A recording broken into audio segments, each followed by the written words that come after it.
Good morning, everyone. Today is Tuesday, December 30th. The time is 9:35 a.m. I call to order the regular meeting of the Birmingham City Council. This morning, our invocation will be read by Minister Rico McAdory, faith-based identity leadership coach. Or is that church? Sorry, Pastor. Good morning, come on up. And our Pledge of Allegiance will be led by Councilor Pro Tem LaTanya Tate. If you're willing and able, please stand and join us. Thanks. Good morning, let us pray. Dear Lord, thank you so much for another day. Thank you, this being the last council meeting of the year. You brought us from January up until now. And Lord, out of all we've been through, we're still standing. Thank you that even in the midst of challenges, you strengthened us. I pray for this council. I pray for the mayor, the city of Birmingham, and let's take things to the next level in 2026.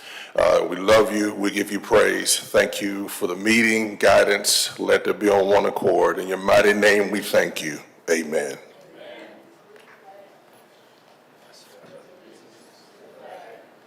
United States of America and to the republic which stands one nation under God, indivisible, with liberty and justice for all. Thank you very much, Minister McAdory, for that prayer. Thank you for leading us in the Pledge of Allegiance, Councilor Pro Tem. Good morning, Mr. Clerk. If we Good can morning. have a roll call, please. Councilmember Gunn. Present. Councilmember O'Quinn. Councilmember Smith. Present. Councilmember Smithman. Councilmember Vossa. Good morning, sir. Councilmember Williams. Councilmember Woods. Good morning. Good morning. Council President Pro Tem Tate. Good morning. Good morning. Council President Alexander. Morning, President. Councilors, at this time, the minutes are not ready from the meetings of September 2nd through December 23rd. At this time, we'll entertain communications from the mayor. Good morning, Chief. Good morning, Madam President. Good morning, Madam Pro Tem, members of the council, members of the public, all those under the sound of my voice. Madam President, it's a very brief mayor's report today. The mayor wants to note as we approach the end of the year, it's just a reminder to the public that household garbage and recycling will not run on New Year's Day. The makeup day for households who typically receive pickup service on Thursday will be Friday, January the 2nd. There will be no additional changes to the schedule. The mayor wants to note that as a city, we wish our residents and businesses a happy, peaceful, and prosperous New Year. Madam President, Madam Pro Tem, that concludes the mayor's report. Thank you very much. At this time, before we entertain the consent agenda, I will read the statement of the conduct of business for this meeting. All items designated as consent are routine and non-controversial and will be approved by one motion. All items on the consent agenda will be approved by reading the item numbers only. No separate discussion of these items will be permitted unless a council member or the mayor requests the item be removed from the consent agenda. Additionally, a citizen interested in addressing the council with respect to an item on the consent agenda designated for a public hearing, that's with the PH, may request the item be removed from the consent agenda to hold the hearing on the item. Any items removed from the consent agenda will revert to its normal place on the agenda order of business. For remaining matters, all matters of permanent operation, that's indicated with a capital P, will be read, and all public hearings will be announced. At this time, Mr. Clerk, would you give us the items that are being considered for consent? Okay, consent agenda starts on page 2 with items 1, 2, and 3. Page 3, we have items 4, 5, and 6 on consent. Page 4, we have items 7 and 8. Page 5, we have items 9, 10, 11, and 12 on consent. Page 6, we have items 13, 14, 15, 16, and 17 on consent. Page 7, we have items 18 and 19 on consent, and you have 1, 2, 3, 4 addendum items. Yes. Thank you. At this time, councilors, are there any items you'd like to add or remove from consent? Madam President, I Yes, would like to add item 20, 21, 22, and 23 to be placed on consent. Okay, we'll do, if it's okay, we'll do The request is then for item 20 and 21 to be placed on consent. 23 is An fine. agreement? 23 is fine. Not 22, but 23. That's is- correct, 22 and 23, I don't want those on Oh, consent. you don't want, okay. Okay, so item 20, 21, everyone's okay with those being on consent? All right.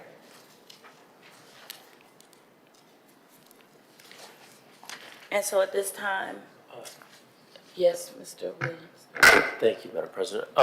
we don't have to take these items off consent, but on some of these nonprofits that we have doing, like item 4, 5, 6, can we get data on how they're performing, please, and the new ones? Yes, what their yes, plan- sir. What the plan is? Thank you. Okay. The request is for data, not to pull off consent, but request for data to be submitted for items 4 and items 5. Is that okay, councilors? Okay. And 6, all right, thanks. All right. At this time, then, we'll entertain a motion for items to be considered for consent. Oh, man. Okay, 1 second. I have an absent. All right, here we go. Motion, that was Councilor Williams, right? Yeah. Who was the second, I'm sorry? Thought it was it Gunn? Okay, thank you, sir. Voting should be open.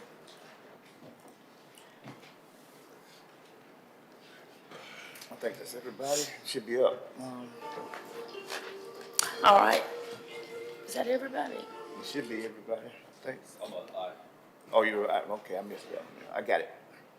All right. Those items are passed. So any items that were considered for consent have been approved, and those items are now approved by the council. If we have any other items that were not consented, we'll take those items up. Mr. Clerk. Okay, item 22.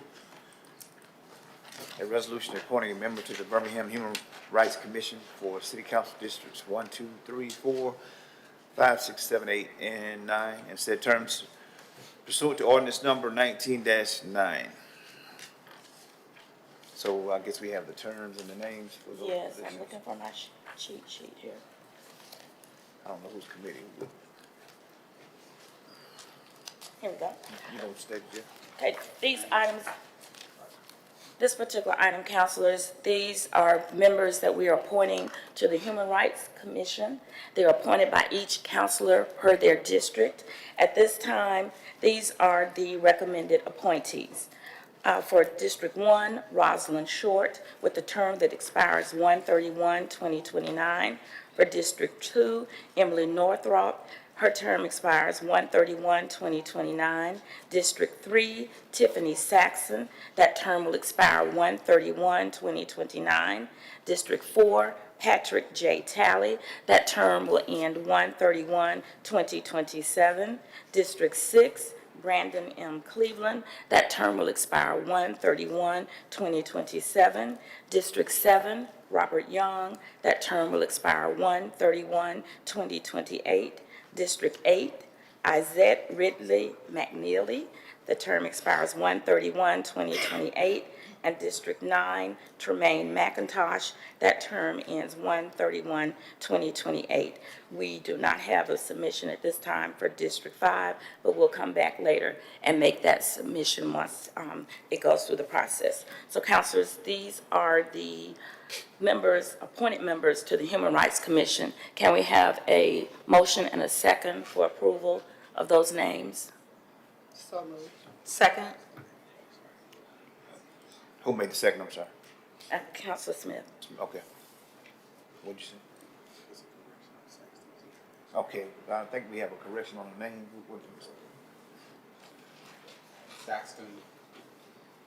Saxton with a T, Okay, thank you. Saxton. All Okay, right, we'll then. make that correction. Okay, ready to vote? Yes. Voting should be open.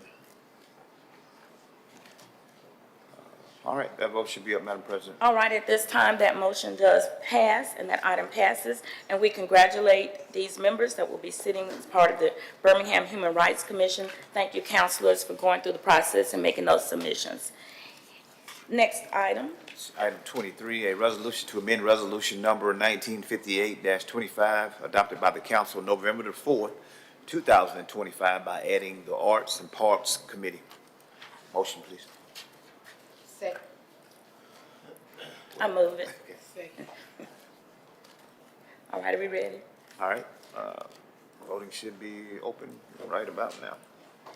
And councilors, I did just want to explain that is making a change to our council committees list.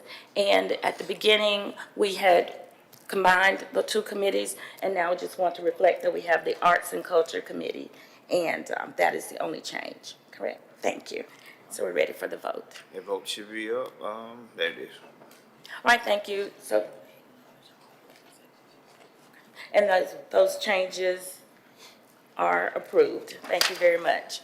Councilor Tate, did you have something you wanted to add? No, Madam President, I just wanted to acknowledge OAA, One Hood, Jacoby Williams, and William Barnes, and thank you all. We publicly want to thank you all for the work and the sacrifices you all have done to reduce the number of violence in this city. We still got a long ways to go, but I really want to thank you all. Some of you all are gun violence victims yourself of gun violence, and the sacrifices and the hard work that you all have really done to really start Birmingham trending in the way that we imagine. I can remember in 23 when Deborah and her team, Tim, and a lot of us traveled to New Jersey and saw what Mayor Baraka and his people were doing out there. And so I publicly want to thank you all for the sacrifices that you all have given and make in the time that you take away from your families to see about families. And we got some good numbers this year, and I'm super, super excited to see what you all will continue to do, and really want to make it really publicly known that these are local people doing this work in Birmingham. Thank you all. Peace and blessings and love to you, and you know I love each and every one of you, and I want to challenge my colleagues. Go and visit these organizations, spend some time with them so you can get invested in the work and you can know what the work is all about, and you can get a clear understanding the sacrifices that it takes. This is a 24-hour job. These people phone ring day and night. And so they have really done a great job helping families, getting people on the right track to workforce development, the needs being met. And we want to thank Uche for doing a fine job and carrying the portfolio on the administration side. And publicly want to thank the mayor for believing, in this process and trusting the process. So again, thank the mayor, thank Uche for the work that she's done, because this is some hard work. It takes a lot of work. It's a lot of crying, sweat, and tears when people want to see people win. So I just publicly wanted to acknowledge you all and wanted people to know that we winning in Birmingham, and thank you all for the sacrifices that you continue to make to change the trajectory of this city.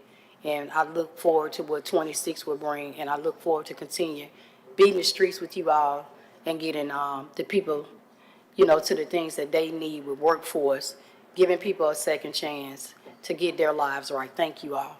Thank you. Thank you, Councilor Tate. At this time, we will entertain announcements from our councilors. And who would like to start first? Councilor Foster, are you ready? Sure. Thank you. Thank you, Madam President. So two quick updates. Folks, we're excited about the District 3 Resident Priorities Survey that we have put out. We launched that just a few days ago, and the purpose of the survey is to make sure that residents who live in District 3 can have their voices heard, right? So we have opportunities to fill out the survey and help us understand what are the top 3 concerns, issues that are relevant to the communities. Our goal is to have 10% of the population in District 3. So that's 2,000 respondents. That's our goal. From that, we will create a roadmap for what the next 4-year priorities will be. We're going to keep that open for about a month.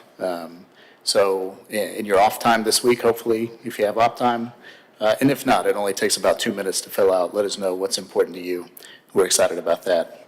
And secondly, just want to wish everyone a Happy New Year to colleagues and council leadership, mayor's office and team. It's been a good few months, and we're looking forward to a great 2026. Last but not least, I want to acknowledge our 5 points Neighborhood Association President Will Jones, who's in the audience with us today. Thank you. Thank you, Counselor. Counselor Williams?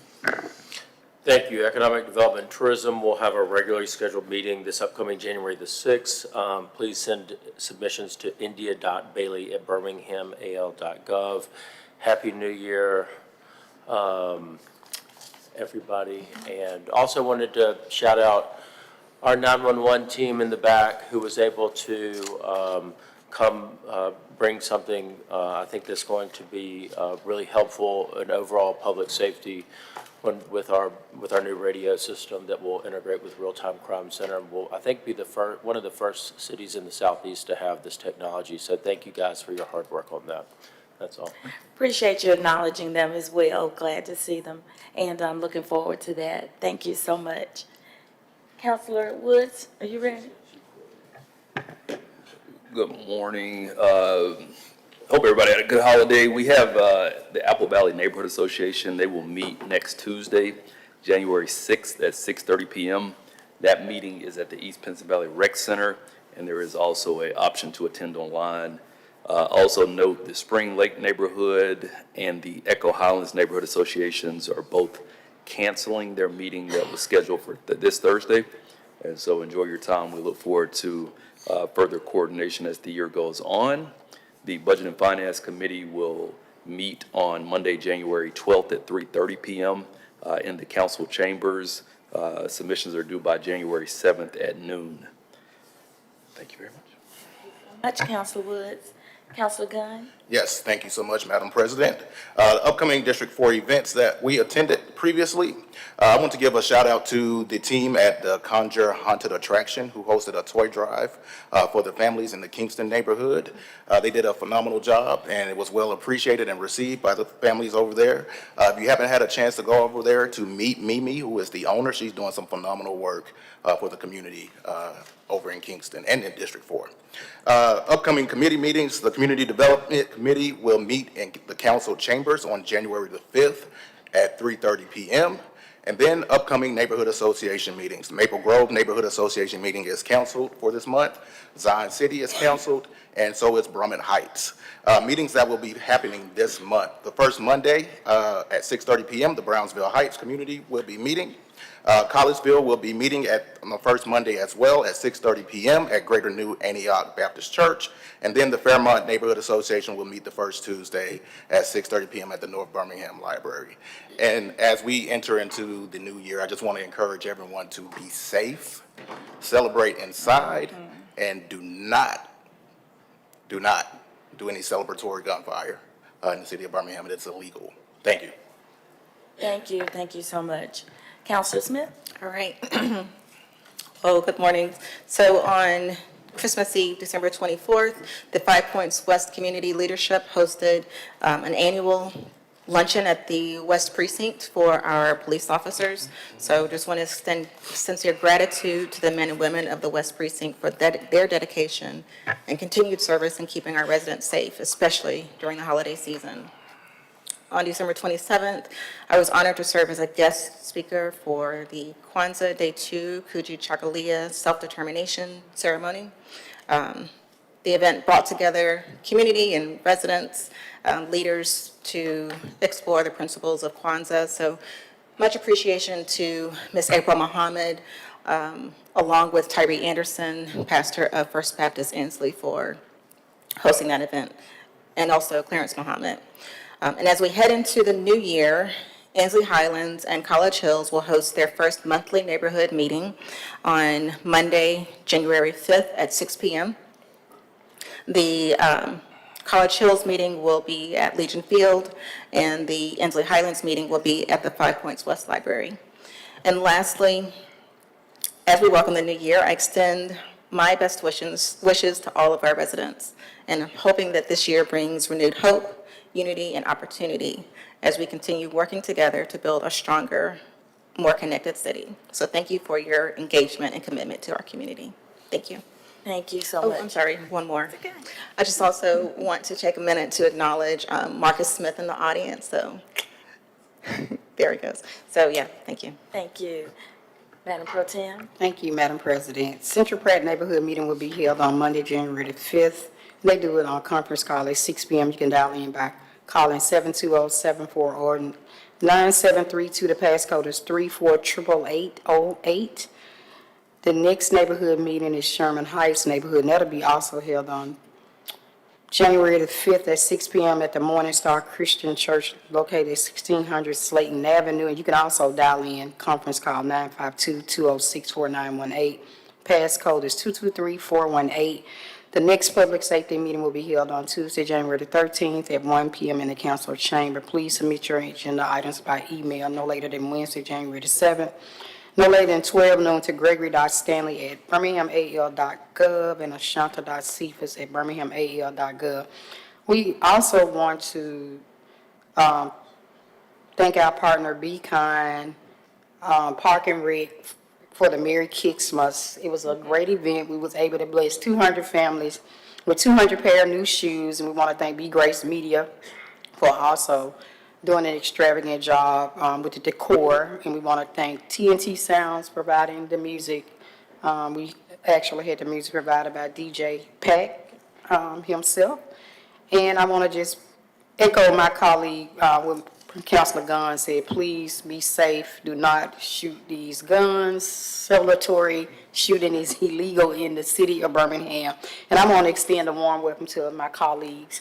Thank you all for being some great people, and it's good to be serving with you all and wishing you all and your families a very Merry Christmas and Happy New Year. And I love all of you all. Thank you so much, Council Pro Tem. These are announcements for District 7. There are no meetings in District 7 this week. Our first meeting, the library is having some problems with heat, so there won't be a meeting for that particular one. But I'll talk with you all about that. And that was the reason they said they were canceling their meeting, so I will forward that information. I do also echo the sentiments wishing everyone a Happy New Year. I just want us to be sensible and just bring the new year in the right way, sensibly, peacefully. And I do wish everyone a great and happy new year. I also echo your sentiment. I enjoy the opportunity that we have to serve together. And so I'm wishing each of your families as well, councilors, a great new year. And so at this time, we will entertain public speakers. Mr. Clerk? Donna Prince.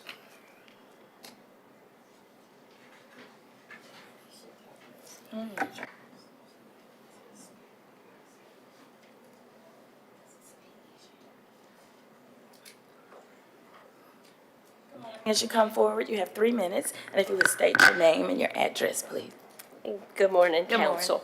My name is Donna Prince. My address is 1230 Bunting Drive, Alabaster, Alabama.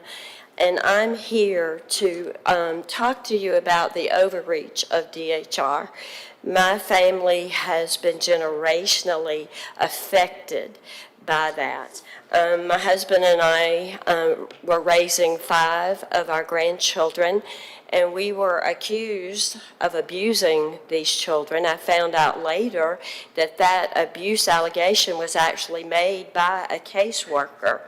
So they had no court orders, no signed documents from a judge, but they come to my house and they removed all 5 of my grandchildren and scattered them all over the state of Alabama.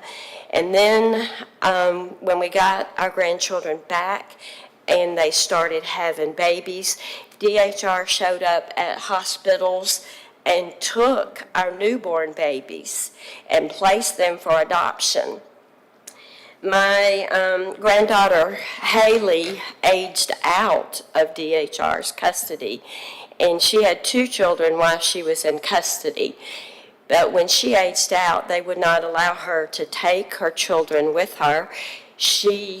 Her parental rights were terminated, and her children were placed for adoption.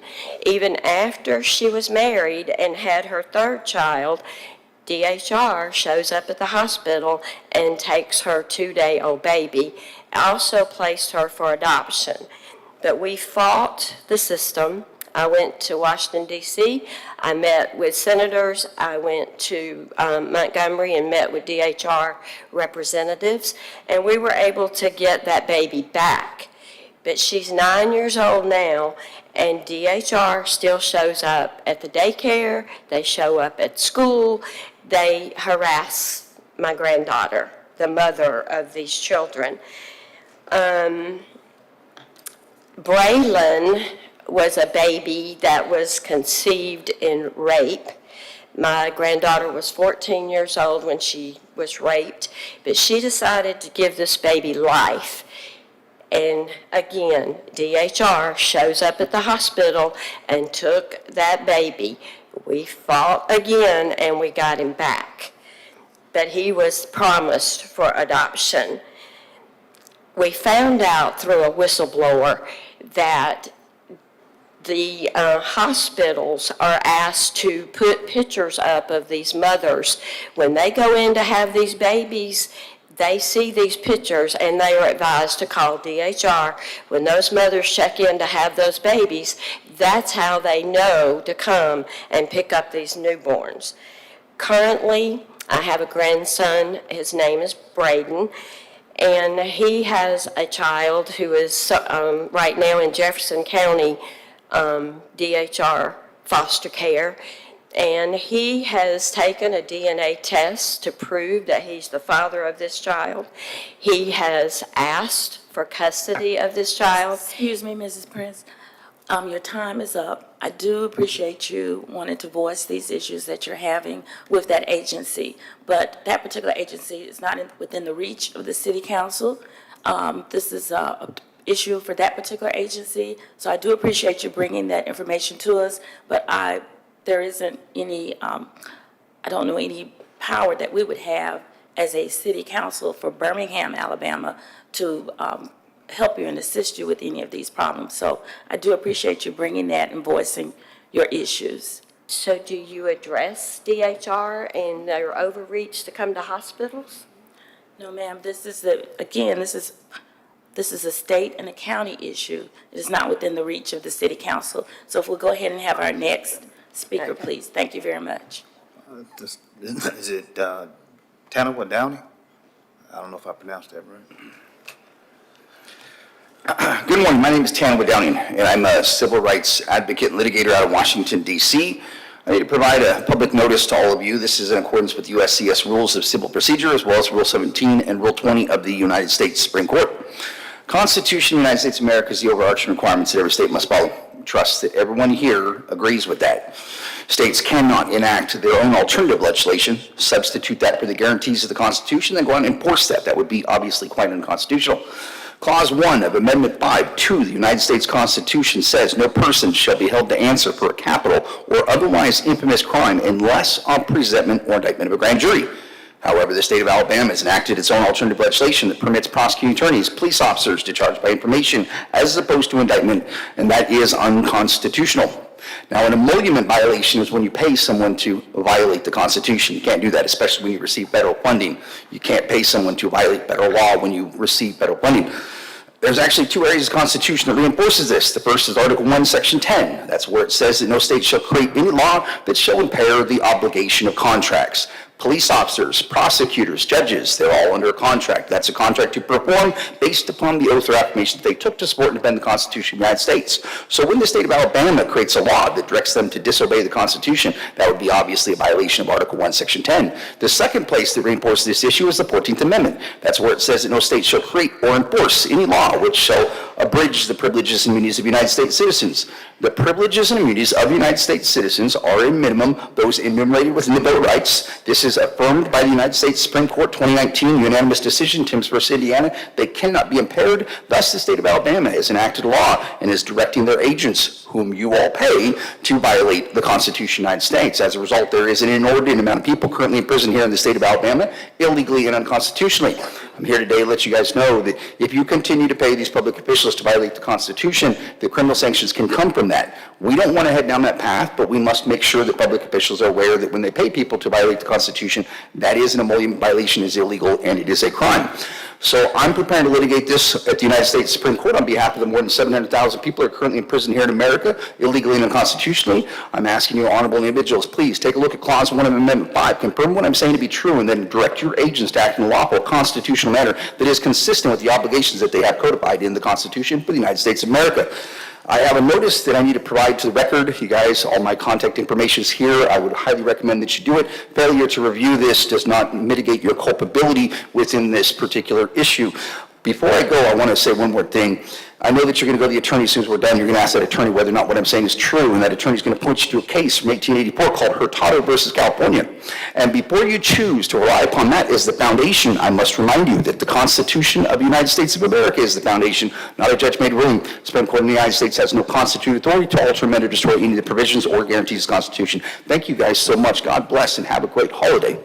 Thank you. Next speaker. Jessica Saxton. Where would you like this, Chair? This notice? You can place it right there. You can leave it on the. Oh, I need to hand it to someone. Should it be No. to the city? I'll put it right here and I'll consider that drop service. Next speaker. Elizabeth. Thank you. Please state your name and your address, and you have 3 minutes. My name is Jessica Saxton. I'm from Washington, D.C. I'm also a civil rights advocate and litigator, and I am here to also provide notice in accordance with USCS Rules of Civil Procedure. The Constitution for the United States, as Mr. Downing just said, it is the overarching requirement. No state, no county, no city, no court has the authority to create or enforce policies that contradict the Constitution or deprive citizens of their rights that are secured and protected by the Constitution. Paying individuals to do that, it is a crime. Across this nation, unfortunately, there are children that are being removed, not for abuse, not for neglect, but strictly for profit. It is profit under Title 4D and Title 4E. This federal funding has created our children and turned our children into nothing more than a pipeline of financial commodity. Unfortunately, I wish I could say that this is a conspiracy, but it is not. This county, I understand that you're not the county. I understand that you're the city council. I understand that you think that this has nothing to do with you, ma'am. But it actually does. Because when government officials, including judges, attorneys, the clerk of court, law enforcement, and other county-funded agencies, even though you are part of the city, when they knowingly or negligently deprive citizens of their rights that are secured and protected by the Constitution, that is a federal crime under 18 U.S.C. 242. When 2 or more agents operate under the color of law and deprive children and families of their rights secured and protected by the Constitution, that is a criminal conspiracy under 18 U.S.C. 241. When state actors deprive individuals of rights in exchange for federal gain, that constitutes the emolument violation under Article 1, Section 10, otherwise known as RICO. Under Title 18, U.S.C. subsection 4, this is called misprision of felony. What this states is that whoever, if you look that code up, it starts out with whoever, comma. That includes you, regardless of what legislative body you're a part of, whether you're a part of the county commissioners, whether you're a part of the city council, it does not matter. It says whoever is made aware of a crime, of a felony crime, that is cognizable by any court of the United States and does not report that to some civil or military authority as soon as possible, commits a felony in itself. Today, as elected officials, I'm here to remind each and every one of you that you swore an oath to support and defend the Constitution of the United States. And because this council is being made aware of the crimes that are being committed in this city, you now, under 18 U.S.C. 4, misprision of felony, you now have a duty to report those crimes. Misty was talking about her son and her grandchildren. Today, you all are being served with an affidavit of criminal conspiracy. This is containing prima facie evidence of crimes that have been committed within this city. Your Our time children is are up. not for Thank you sale. very much. Parents Next do not have speaker. revenue Next streams, and speaker. no system can profit off of the destruction of our Could we families. remove the speaker? If you're not going to sit down, You we have have been other made people. aware, and you have also. Next speaker. Jones, last name, I guess, Jones. Drop service has been provided.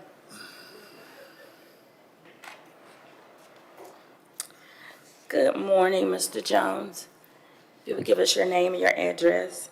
Will Jones, 2101 17th Avenue South, Birmingham, Alabama, 35205. Good morning, councilors and mayor staff. The reason I'm here is in response to the announced changes to Birmingham On Demand. So first, I'd like to recognize members of the city council and the mayor's office who have implemented the On Demand, and it's been exciting seeing it expand over the years. So I appreciate those efforts. And because that's something that I think has been an exciting addition to the city, and it has been very beneficial for people, it's sad to see an announcement that is going to be a detrimental impact to people who have become dependent on this service. So if there is any way that that could be reversed, stalled, a way to return the service to what it has been up to this point, I think that would be an important goal for the city due to the impact that it has to a lot of residents. And if there is anything that I can do, which probably there's not much I can do, but if there's anything that I can do to help in any way, any endeavors to return the service to what has been up to this point and keep the positive trend of expanding it going, I will enthusiastically help. Thank you. Thank you. Councilor Williams? Thank you, Mr. Jones, for bringing that up.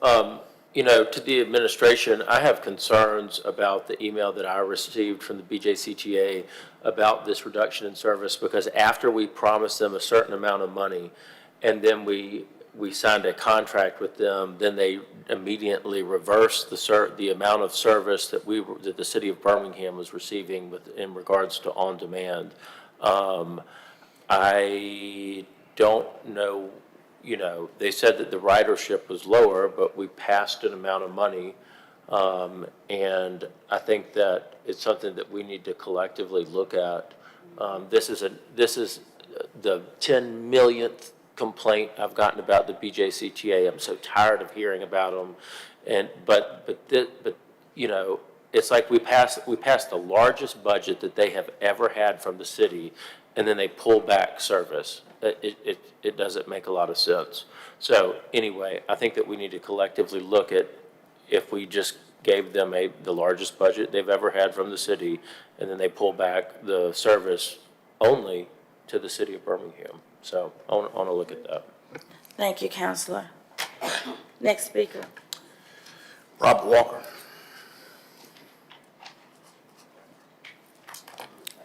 Morning, Mr. Walker. Good morning, council, Good morning. staff, mayor's office. My name is Robert Walker. I reside at 312 6th Day Place North, Birmingham, Alabama. I'm the president of our Home and Neighborhood Association, also president of the East Lake Community. What brings me here today, I have a concern about what's been going on in my neighborhood and also in the community, and that's with the Lovelady Center and what they had done recently about kicking out the neighbors that we have in that particular apartment complex. Now, some of those folks been over there 14, 20 years, and they call those apartments home. And all of a sudden, they purchased these apartments, and then now they're kicking them out. I don't think it's fair, that little $1,000 what they said they're going to give in addition to them moving before March, nowhere near enough to help those people move. And so I know what's probably done is done, and I don't know who gave them the opportunity to operate two businesses in one place over there, because it seemed like the Lovelady Center did buy it, and then now they allowing people to rent there. They're allowing them to rent there with the idea of being part of their program. It's not supposed to be two businesses there. And a lot of my friends, instead of enjoying the Christmas, Christmas and New Year's, they were thinking about moving. Secondly, I think that the subject should have been discussed with the community at large, at least with the neighborhood, so they can get an idea of what we're talking about, how we feel about it. Thirdly, there's the number of apartments there.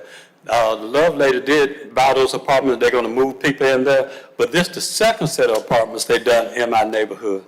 And another thing that brings concern about us, because there's so many addicts there, and I know some people like to say recovering addicts, but they're still addicts, that draw a lot of drug dealers there.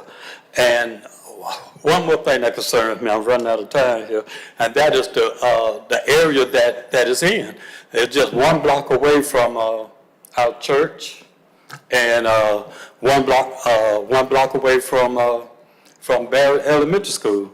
I think that's too big a risk on our neighborhood for them to bring those people in there. And I'll just let that be what I have to say. Oh. I thank you so much for your time, and I wish we could have some kind of consideration for the neighborhood to look at this more closely. Thank you, Mr. Walker. Yeah, thank you. Next speaker. Willie Jenkins.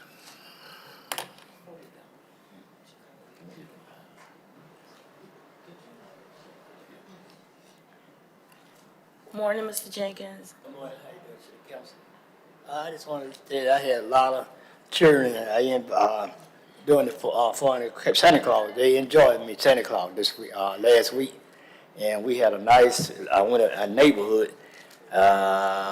They had over there at Brownville Community Center when Deborah invited me to a bunch of Christmas program. Christmas gathering for a lot of people. It was real nice, and I want to let everybody know that y'all know the famous Katie Sankey used to sing for gospel. You know, she passed away. Y'all heard about Katie Sankey, didn't you? Yeah, I was at the service, but you know, it was a lot of preachers and a lot of preachers were there, and it was a lot of people. And then also, my man of praise, a guy who used to play for us, when Katie Sankey, you know, played for Katie Sankey, one of the guys from some of my men of praise, they was at the service at the homegoing, they was at the service too. And I just want y'all to know, pray for the Katie Sankey family, and also pray for the people lost one and their family. And like I said, I had a birthday on the 20th of December. I'm 71 years old, Council. 71. My sister took me, I went out to the restaurant and celebrate my birthday, 71 birthday, Council Garner. And I still want you to come to my church, Council Garner, Reverend Irvin. Pastor Irvin, you know, once you come by and visit our church one Sunday. Also, y'all didn't know this, but Tyson is bringing the Mighty Clouds of Joy in Birmingham. He a promoter, and I think they come in here in August. I don't know what day, but they is coming to Birmingham, Alabama. And I want y'all to come to my church, Oak Street. And we moving on, Councilor Gunn. I want you to come by my church. We had our Christmas program. I went to a little brother and came in with the children at Oak Street Baptist Church and surprised, you know, came in. Also, Mr. Smith told me to tell you hello. He stayed behind Carver High School. I wish anybody y'all could do something to old Carver High School. It's been there a long time. I came out of Carver High School, 1973. I've been out a long time, Carver High School. In our community of North Birmingham, we got a roof up at North Birmingham. Got a new place where McDonald's used to be roofed. They sell chicken wings. We got a new place up there in North Birmingham. It look good, and they sell good food. And I just want y'all to look out for the community, build North Birmingham up. It's going down. Just want y'all to know to build a community. You know, because a long time we had a community build up in North Birmingham. We had a lot of places in North Birmingham. It's going on. And also, Max Wave, they get ready to move. I don't know when, but they get ready to Max Wave. We know some more places up there in North Birmingham. They ain't finna move now, but they is turning to move. Max Wave been up there in North Birmingham for a long time. Thank you, Mr. Jenkins. I appreciate you. Okay. Jacoby Williams. I think he's left the building. That's it.